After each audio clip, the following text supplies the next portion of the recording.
Sixth Man of the Year award for this season. Obviously, this is halfway through the season. We didn't make these picks at the start of the season, so we're going to have a look at some of the candidates here and who we reckon is going to win it. I quickly sort of brought up some of the front runners here. What do we got? We got Jordan Poole, we got Benedict Mathurin, we got our best friend Russell Westbrook. Yeah, now coming off the bench here. Yeah, Malik Monk, Bobby Portis. I don't know. Is one of those names I mentioned going to be your pick?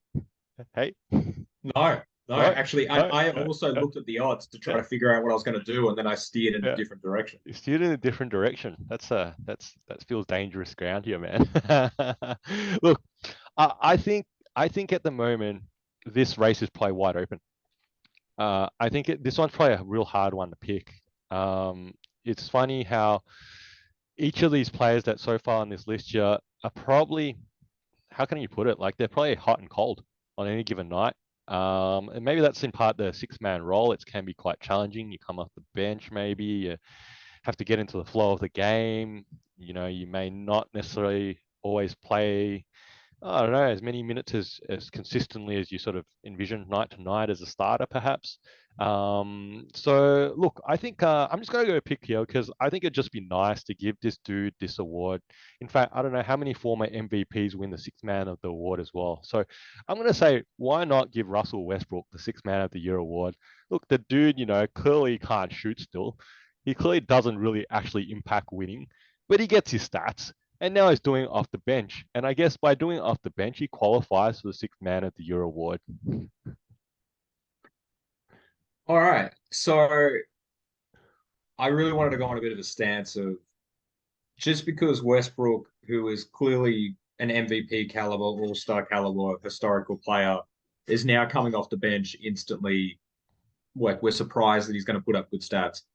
This has been done twice. This has been done twice by James Harden, where he won it on the OKC as a six man and then went to his own team to be an MVP. No, And but Bill that's the other Walton, way around. That's the other way around. That's exactly, different. Yep. exactly. But Bill Walton averaged, won the MVP with Portland, and then obviously had some injuries and played a six man of the year role on Boston.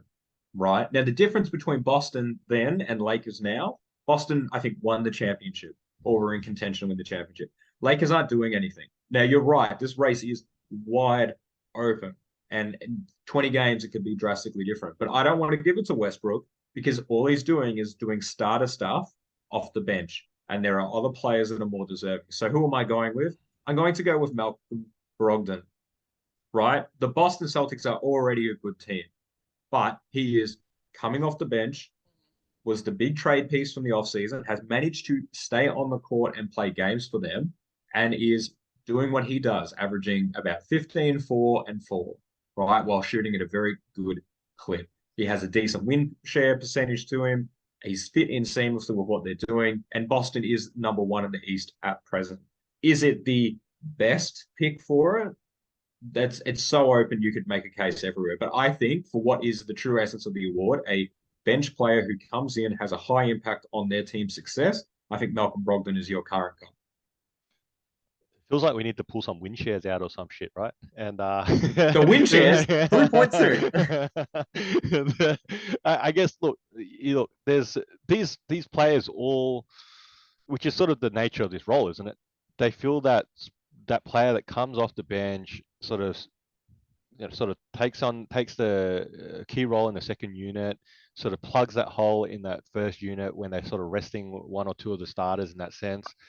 Jordan Poole probably falls in a similar category there.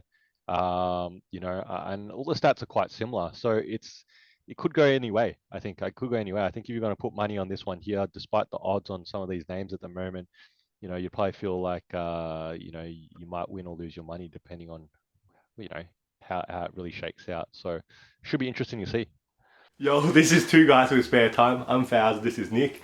You're probably a basketball fan like us, so hopefully you can throw us an assist and giving our video a like and subscribing to our channel. And if you got thoughts, feelings, or even some suggestions, please put them down in the comment section below.